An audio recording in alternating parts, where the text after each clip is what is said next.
Hi hello எல்லாருக்கும் வணக்கம். Welcome to Buddingtraders. என்னடா எல்லாம் ஷேர் மார்க்கெட்டை பற்றி பேசுகிறாங்களே, நமக்கு சரியான அதை பற்றி நாலேஜ் இல்லையே. ஏன்னா நம்மளால் இந்த இன்கம் ஏர்ன் பண்ண முடியாத ஷேர் மார்க்கெட்னால் இதை வச்சு நமக்கு என்ன பண்ண முடியும், இது நம்மளால் செய்ய முடியாதா அப்படிங்கிற நிறைய டவுட்ஸ் உங்களுக்கு இருக்கும். நம்ம இன்றைக்கி வீடியோவில் ரொம்ப பேசிக்கான திங்ஸ் பற்றி தான் இன்றைக்கி நம்ம பார்க்க போகிறோம். ஃபஸ்ட்டு ஷேர் மார்க்கெட் எப்படி நடக்குது, ஷேர் மார்க்கெட் தேவையான என்னென்ன வேணும், இதனால் நம்ம எப்படி ஆக்டிவேட் பண்ண முடியும், நம்ம அடுத்து எப்படி ட்ரேட் பண்ணலாம் அப்படிங்கிறத நம்ம இந்த வீடியோவில் பார்க்க போகிறோம். நெக்ஸ்ட் அப்கமிங் வீடியோஸில் ஒவ்வொரு ட்ரேடிங்க்கு என்னென்ன ஸ்ட்ராட்டஜிஸ் இருக்குது, இந்த types of traders, types of investments, types of indicators, types of candlesticks எல்லாமே ஒன்றா நம்ம டெய்லியும் டே பை டே நம்ம இன்க்ரீஸ் பண்ணிகிட்டே போகலாம் நாலேஜை. வாங்க இன்றைக்கி வீடியோக்குள்ளே போகலாம். ஃபஸ்ட் வாட் இஸ் ஷேர், இதுதான் நம்ம என்னென்னு ஃபஸ்ட்டு பார்க்க போகிறோம். ஃபஸ்ட்டு வாட் இஸ் ஷேர், ஷேர்னால் என்ன? நம்ம இப்போ ஒரு கம்பெனி ஆரம்பிக்கிறோம், அந்த கம்பெனிக்கு ஒரு 10 லட்ச ரூபா பணம் தேவைப்படுது. ஆனால் இப்போ என்கிட்ட இருக்கிறது ஒரு 5 லட்ச ரூபா தான் பணம் இருக்குது. ஸோ இப்போ நம்ம என்ன பண்ணால் பேலன்ஸ் அமௌண்ட் இப்போ ஒரு 5 லட்ச ரூபா நம்மகிட்ட இப்போ டெஃபிஷியன்சியாக இருக்குது, நம்ம இப்போ பத்தலை. ஸோ இப்போ இந்த 5 லட்ச ரூபா ஈடு கட்டுறதுக்கு நம்மகிட்ட ஒரு 3 ஆப்ஷன்ஸ் தான் இருக்குது. அது என்னன்னு பார்த்தீங்கன்னா, first bank loan, second partnership, third shares. இதில் ஃபஸ்ட்டு 2 தான் நம்ம காமன் பீப்புளால் ஈஸியாக ஆக்சசபிள் பண்ண முடியும். ஒன்று நம்ம லோன் வாங்கணும், இல்லாட்டினா பார்ட்னர்ஷிப் போடணும். பேங்க்கில் லோன் வாங்கணும் அப்படின்னா ஈஸியாக நம்மளால் டக்குன்னு ஆக்சஸ் பண்ண முடியும். இப்போ ப்ராப்பர்ட்டியோ ஒரு லயபிலிட்டியோ ஏதோ ஒன்று வச்சு நம்ம பண்ண முடியும். இப்போ பார்ட்னர்ஷிப் நான் இருக்கேன், என் ஃப்ரெண்டு இன்னொருத்தர் கூப்பிட்டு வாடாதா அப்படின்னு சொல்லிட்டு அவர் ஒரு 5 லட்ச ரூபா பே பண்ண வச்சு அவங்களும் நாங்களும் ஈக்குவலாக ஷேர் நம்ம டிவைட் பண்ணிக்க முடியும். இந்த தேர்டு ஆப்ஷன் பேர் தான் ஷேருங்க, ஷேர்ஸ். அதாவது இதுவும் ஒரு வித்தியாசமான பார்ட்னர்ஷிப் தான். எப்படின்னு கேட்டிங்கன்னா, இந்த பார்ட்னர்ஷிப் ஒருத்தரையோ 2 பேரையும் சார்ந்தது கிடையாது, மக்களை சார்ந்தது. அதாவது ஒரு நிறைய பேர் சேர்ந்து ஆளுக்கு ஒவ்வொரு பங்கு வாங்கக்கூடிய பேர் தான் ஷேர்ஸ்னு சொல்லுவாங்க. இப்போ 5 லட்சத்தை 5 லட்சம் ரூபாயை ஒரு 1000 பேர் வாங்குகிறாங்க. அப்போனா ஒரு ஷேர் 500 ரூபாய்க்கு வாங்குகிறாங்கன்னு அர்த்தம். தேர்ட் ஆப்ஷன் தான் ஷேர்ஸ். ஷேர்ஸ் அவ்வளோ சீக்கிரத்தில் நம்ம எல்லாத்தினாலும் அந்த ஆப்ஷன்ஸுக்கு போக முடியாது. ஏன் அப்படின்னு காரணம் கேட்டால், ஷேர்ஸ் ஒரு தனி நபரை சார்ந்தது கிடையாது, ஒரு தனிப்பட்ட நபர் ஒருத்தர் 2 பேரும் சம்மந்தப்பட்டது கிடையாது. அது பப்ளிக்கோட ஃபண்டை அவ்வளோ சீக்கிரத்தில் எல்லாத்தினாலையும் எடுத்து செலவு பண்ணிட முடியாது. அதுக்குன்னு சர்டன் ரூல்ஸ் அண்ட் ரெகுலேஷன்ஸ் இருக்குது. அந்த ரூல்ஸ் அண்ட் ரெகுலேஷன்ஸ் பாஸ் பண்ணால் மட்டும்தான் நம்மளால் ஷேர்ஸ் ஆக்சஸ் பண்ண முடியும். இப்போது ஒரு எக்ஸாம்பிளுக்கு எப்படி சொல்லணும் அப்படின்னா இப்போ டாட்டா குரூப்ஸ் ஆஃப் கம்பெனிஸ் இருக்காங்க. அவங்க டாட்டா ஸ்டீல் வச்சுருக்கிறாங்க, டாட்டா மோட்டர்ஸ் இருக்குது, டாட்டா ஐடியில் இருக்கிறாங்க. இப்போ அவங்க இல்லாத ஒரு இண்டஸ்ட்ரி, ஒரு ஃபார்மா இண்டஸ்ட்ரி போகிறாங்க. அப்படியே அவங்களுக்கு தேவை வேணும், எனக்கு பணம் வேணும் அப்படின்னு சொல்லி அவங்க பத்தலை அப்படின்னு சொல்லி சொன்னாங்கன்னா, அவங்களுக்கு ஷேர்ஸ் அலோகேட் பண்ணுவாங்க. இந்த கம்பெனி இவ்வளோ அசெட் வச்சுருக்குது, இவ்வளோ நாள் அவங்க டர்ன் ஓவர் பண்ணுறாங்க அப்படிங்கிற நிறைய ஒரு இனிஷியல் செக், நம்ம குவாலிட்டி செக் பண்ணுற மாதிரி வச்சுக்கோங்களேன். அந்த மாதிரி வச்சுருந்து ஆக்சஸ் பண்ண பின்னாடி தான் அவங்க பப்ளிக் ஆஃபரிங்க்கு வருவாங்க.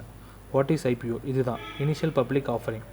ஃபஸ்ட்டு ஒரு கம்பெனி எந்த என்ட்ரியில் ரிஜிஸ்டர் ஆகி வரும் அப்படின்னா இனிஷியல் பப்ளிக் ஆஃபரிங். இங்கே மூலியமாக தான் ரிஜிஸ்டர் ஆகி அதுக்கப்புறம் தான் ஷேர்ஸ்க்கு எல்லா இடத்துக்கும் மக்களுக்கு வாங்க முடியும். இந்த பிளாட்டை க்ராஸ் பண்ணால் மட்டும்தான் அது வெளியே வர முடியும். Next what is NSE, what is BSE, what is MCX? இது ஒரு 3 எக்ஸ்பேன்ஷன் இதாங்க.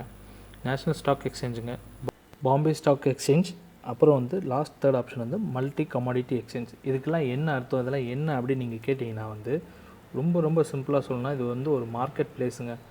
இப்போ நம்ம சொன்னாலும் ஒரு ஷேர் வாங்கி விற்கிறது சொல்லி சொன்னோம்ல, அந்த ஷேரை செய்யக்கூடிய ஒரு இடம் தாங்க இந்த மார்க்கெட் பேர் தான் NSE, BSE, MCX. MCX தனியாக ஒரு டாப்பிக்கில் பார்க்கலாம். NSEக்கும் BSEக்கும் என்ன வித்தியாசம், அதில் என்ன நடக்குது அப்படிங்கிறத இப்போ கிளியராக பார்த்துடலாங்க. ஃபர்ஸ்ட் NSE முதலே சொன்ன மாதிரி தான். NSE இந்தியாவோட மார்க்கெட் பிளேஸுங்க. இது 1992 ஆரம்பிச்சிருக்கிறாங்க. இந்தியாவுக்காக மட்டும் ஸ்பெஷலிஸ்ட், இந்தியாவோட மார்க்கெட்டுக்காக மட்டும்தான் ஆரம்பிச்சிருக்கிறாங்க. NSEயில் லிஸ்ட் அவுட் பண்ணதில் ஒரு 2000 கம்பெனிஸ் லிஸ்ட் அவுட் ஆகிருக்கு. நெக்ஸ்ட் அதே மாதிரி பாம்பே ஸ்டாக் எக்ஸ்சேஞ்ச். இது 1875 ஆரம்பித்த ஒரு மார்க்கெட் பிளேஸ் தான் இது. இந்த மார்க்கெட் பிளேஸ் இந்தியாவுக்கு மட்டும் இல்லாமல் ஏஷியாவும் மொத்தத்தையும் கவர் பண்ணுற அளவுக்கு இந்த மார்க்கெட் பிளேஸ் கொஞ்சம் பெரிய மார்க்கெட் பிளேஸ். இதில் அரௌண்ட் எவ்வளோ கம்பெனிஸ் இருக்கும் நீங்கள் எதிர்பார்த்தீங்கன்னா 5600 கம்பெனிஸ் அரௌண்ட் இது ரிஜிஸ்டர் ஆகிருக்கு. மோஸ்ட்லி NSEக்கும் BSEக்கும் பெரிய வித்தியாசங்கள் இருக்காது. NSEயில் உள்ள எல்லா கம்பெனியும் BSEயில் இருக்கும். அதனால் வந்து பெரிய வித்தியாசங்கள் வந்து பெருசாக வேறுபாடு இருக்காது. அதே மாதிரி ரெண்டும் ஒரே ட்ரெண்டு தான் ஃபாலோ பண்ணும். 98% அதே மாதிரி தான் ஒரே மாதிரி தான் ஃபாலோ பண்ணும். என்எஸ்சி அப் ட்ரெண்டில் இருந்தால் பிஎஸ்சி அப் ட்ரெண்டில் இருக்கும், பிஎஸ்சி அப் ட்ரெண்டில் இருந்தால் என்எஸ்சியும் அப் ட்ரெண்டில் தான் இருக்கும், பிஎஸ்சி டவுன் ட்ரெண்ட்னா என்எஸ்சி அதே தான் சேம் தான் ஃபாலோ பண்ணும். நெக்ஸ்ட் நம்ம என்ன பார்க்க போகிறோம் அப்படின்னா வந்து what is index, what is Sensex, what is Nifty 50 இதாங்க பார்க்க போகிறோம். இண்டெக்ஸ்னால் என்ன? இண்டெக்ஸ்னால் தமிழில் வந்து அட்டவணை. அதாவது வந்து ஒரு புக்கு எடுத்தோன்னா புக்கில் வந்து ஃப்ரண்ட்டில் என்ன இருக்குது அப்படின்னு பார்க்குறது வந்து நம்ம ஃபர்ஸ்ட் இண்டெக்ஸ் பேஜில் தான் பார்ப்போம். அதே தாங்க இங்கேயும். அதாவது இங்கே உள்ள லிஸ்ட் அவுட் கம்பெனிஸ்குள்ளே என்எஸ்சிலையும் பிஎஸ்சிலையும் உள்ள லிஸ்ட் அவுட் கம்பெனிஸில் என்ன நடக்குது, எப்படி போகுது, ட்ரெண்ட் எப்படி இருக்குது, லாபத்தில் இருக்கா நட்டத்தில் இருக்கா அப்படின்னு பார்க்குறது தான் வந்து இந்த இண்டெக்ஸுங்க. வேறு ஒன்றும் இல்லைங்க. சென்செக்ஸ் வந்து பிஎஸ்சியோட இண்டெக்ஸ். நிஃப்டி 50 வந்து என்எஸ்சியோட இண்டெக்ஸுங்க. மார்க்கெட் ஓப்பன் ஆனதுமே மார்க்கெட் எப்படி போகுது அப்படிங்கிறது வந்து நம்ம இந்த இண்டெக்ஸை பார்த்தாலே தெரிஞ்சுக்கலாங்க. சென்செக்ஸுக்கும் நிஃப்டியும் நல்ல ஒரு புல்லிஷான மார்க்கெட் தருது அப்படின்னா, ஏற்றத்தோடு இருக்குன்னா வந்து மார்க்கெட் வந்து பாசிட்டிவில் இருக்குன்னு அர்த்தங்க. சென்செக்ஸும் நிஃப்டியும் கீழே விழுந்துருச்சு, ஒரு நாளைக்கு இத்தனை பாயிண்ட் சரிவடைஞ்சிச்சு அப்படின்னு சொன்னாங்கன்னா மார்க்கெட் வந்து டவுன் ட்ரெண்டை ஃபாலோ பண்ணுதுன்னு சொல்லி அர்த்தங்க. நீங்கள் கேட்கலாம், எப்படி இண்டெக்ஸை வச்சு இந்த மார்க்கெட் வந்து மூவ் ஆகுது, மார்க்கெட் வந்து பாசிட்டிவாக இருக்குது டவுனாக இருக்குது கண்டுபிடிக்க முடியும் அப்படின்னு நீங்கள் நினச்சிங்கன்னா ரொம்ப ஈஸிங்க. சென்செக்ஸ் வந்து 30 கம்பெனி பெஞ்ச் மார்க்காக வச்சுருப்பாங்க. நிஃப்டி 50 வந்து 50 கம்பெனி வந்து பெஞ்ச் மார்க்காக வச்சுருப்பாங்க. இது வேறு ஒன்றும் கிடையாதுங்க. பெஞ்ச் மார்க்குங்கிறது ஒரு 50 நிஃப்டி 50யில் இருக்க 50 கம்பெனி எல்லா செக்டார்லேயும் சேர்ந்து எடுத்திருப்பாங்க. எப்படின்னு கேட்டிங்கன்னா, ஃபஸ்ட்டு ஃபார்மா இண்டஸ்ட்ரி எடுத்திருப்பாங்க, எலக்ட்ரானிக் இண்டஸ்ட்ரி எடுத்திருப்பாங்க, ஆட்டோமொபைல்ஸ், கெமிக்கல்ஸ், மெட்டல்ஸ், இந்த மாதிரி எல்லா இண்டஸ்ட்ரியும் சேர்த்து அதில் எது டாப் ஆக்டிவ் பை வால்யூம் நல்ல பெர்ஃபார்ம் பண்ணுற கம்பெனி, நல்ல வால்யூம் தர கம்பெனி, நல்ல பெரிய கம்பெனியில் என்ன நடக்குதோ அதை பேஸ் பண்ணி தான் வந்து சின்ன கம்பெனிஸ் நடக்கும். ஸோ அதில் வந்து என்ன பெரிய கம்பெனிஸ் இருக்கோ அதெல்லாம் வந்து எடுத்து இண்டெக்ஸில் வந்து ஃபிக்ஸ் பண்ணிடுவாங்க. ஸோ இன்றைக்கி வந்து ஃபார்மா இண்டஸ்ட்ரி கோவிட் பீரியடில் வந்து ஃபார்மா இண்டஸ்ட்ரி நல்லா மூவ் ஆகுதுன்னா ஃபார்மா இண்டஸ்ட்ரி வந்து எல்லாம் ஃபுல்லாகவே நல்லா மூவ் ஆகிற மாதிரி இருக்கும். இண்டெக்ஸை பார்த்தாலே நமக்கு தெரிஞ்சிடும். இந்த இண்டெக்ஸ் வந்து எல்லா இதுவும் சேர்த்து கிளஸ்டராக தான் ஒரு ரிசல்ட் கிடைக்கும் நமக்கு.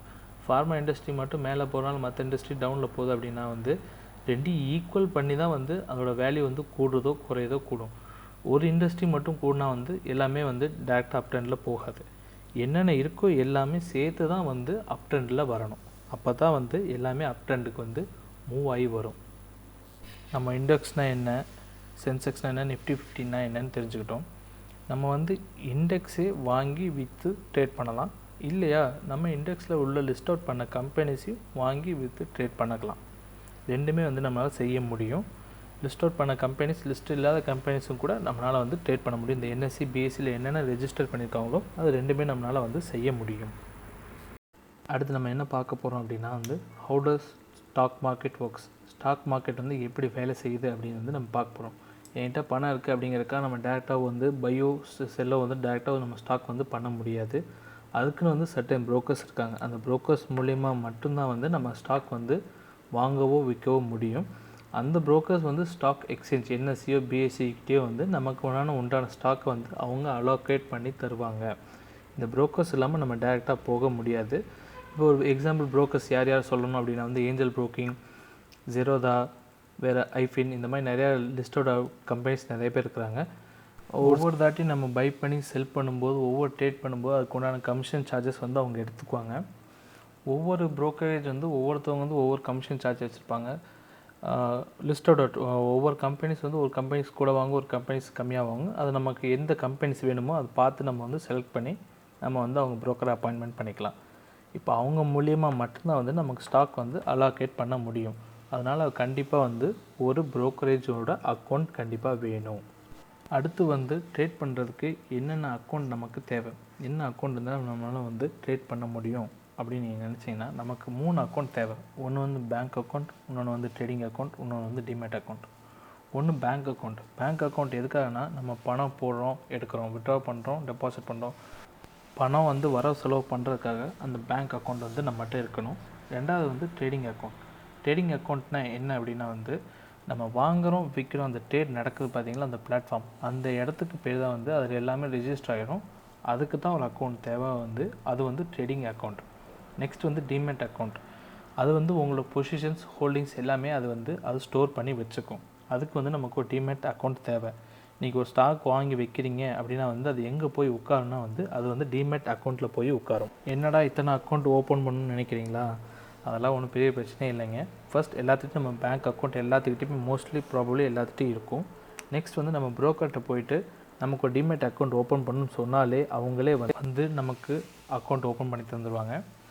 2-in-1 மாதிரி தான். டிமேட் அக்கௌண்ட் ஓப்பன் பண்ணாலே ஆட்டோமேட்டிக் ட்ரேடிங் அக்கௌண்ட்டும் ஓப்பன் பண்ணிடுவாங்க. அதிலே பவர் ஆஃப் அட்டார்னி அந்த மாதிரி நிறையா சைன் பண்ணி கொடுத்துட்டாலே போதும். ஆட்டோமேட்டிக்காக எல்லாமே ஒரே அக்கௌண்ட்டோட மெர்ஜ் ஆயிரும். நமக்கு தேவை சிம்பிளாக பேசிக்காக சொன்னால் ஒரு பேங்க் அக்கௌண்ட் எல்லாத்துலேயும் இருக்கும். நெக்ஸ்ட் டிமேட் அக்கௌண்ட் ஓப்பன் பண்ணணும். டிமேட் அக்கௌண்ட் யார்கிட்ட ஓப்பன் பண்ணால் ஒரு நல்ல ப்ரோக்கிங் ஏஜென்ட்கிட்ட நம்ம போய் ஓப்பன் பண்ணணும். அடுத்து நம்ம என்ன பார்க்க போகிறோம்னா, what is SEBI, securities and exchange board of India. இது வேறு ஒன்றும் பெருசாக இல்லைங்க. நம்ம பணம் சம்மந்தமாக உள்ளான எல்லா இதையும் முடிவு பண்ணுற சட்டத்திட்டங்கள் ஆர்பிஐ எப்படியோ அதே மாதிரி தான் ட்ரேடிங் சம்மந்தமாக ஒரு அரசாங்க அமைப்பு தான் இந்த செபி. ட்ரேடிங் சம்மந்தமாக ரூல்ஸ் அண்ட் ரெகுலேஷன்ஸ் இவங்க தான் ஐபிஓ பெர்மிஷன் கொடுக்கறது. எல்லா ரூல்ஸும் ரெகுலேஷனும் இவங்கள பேஸ் பண்ணி இவங்க சொல்கிறபடி தான் கண்டிப்பாக இந்த மார்க்கெட்டில் நடக்கும். லாஸ்ட் பட் நாட் லீஸ்ட் அப்படிங்கிற மாதிரி எல்லாத்துக்கும் உள்ள ஒரே கொஸ்டினாக தான், can we earn money in share market? நம்மளால் ஷேர் மார்க்கெட்டில் பணம் சம்பாதிக்க முடியுமா அப்படிங்கிறது தான் எல்லாரோட கேள்வியும். கண்டிப்பாக நம்மளால் ஷேர் மார்க்கெட்டில் பணம் சம்பாதிக்க முடியுங்க. நான் 2018 ஷேர் மார்க்கெட்டில் இருக்கேன். நம்மளால் கண்டிப்பாக பணம் சம்பாதிக்க முடியாமலாம் போகாது. எந்த அளவுக்கு டெக்னிக்கல் அனாலிசிஸும் ஃபண்டமெண்டல் அனாலிசிஸும் நம்ம ஸ்ட்ராங்காக இருக்குமோ அதே அளவுக்கு நம்மளோட மைண்ட் செட்டும் ஸ்ட்ராங்காக இருக்கணும். மார்க்கெட்டில் என்ன செய்யணும் என்ன செய்யக்கூடாது, நமக்குன்னு சில செட் ஆஃப் ரூல்ஸ் வச்சுருக்கணும். அந்த ரூல்ஸை எப்பயுமே மீறக்கூடாது. இந்த மாதிரி எல்லா வீடியோலையும் நிறையா டெக்னிக்ஸ்லாம் என்னையோட நல்லா சொல்லித்தரவங்களாம் இருக்காங்க. ஆனால் மார்க்கெட்டை எப்படி ஹேண்டில் பண்ணணும்னு சொல்லி நிறையா பேர் சொல்லித்தரக்கு நிறைய பேர் இல்லை. நம்ம அதை ஃபர்தர் வீடியோவில் பார்க்கலாம். மார்க்கெட்டில் என்ன செய்யணும் என்ன செய்யக்கூடாது, நான் பண்ண தப்பெல்லாம் உங்களுக்கு நான் அது எக்ஸ்பிளைன் பண்ணுறேன். அதெல்லாம் அந்த தவறெல்லாம் நீங்கள் செய்யாமே ஈஸியாக கோ த்ரூ பண்ணலாம். ஷேர் மார்க்கெட்டில் கண்டிப்பாக சம்பாதிக்கலாங்க. எல்லாம் சேர்ந்து இந்த கம்யூனிட்டி எல்லாம் சேர்ந்து டெவலப் பண்ணலாம். வீடியோ பிடிச்சிருந்தால் சப்போர்ட் பண்ணுங்கள். தேங்க்யூ.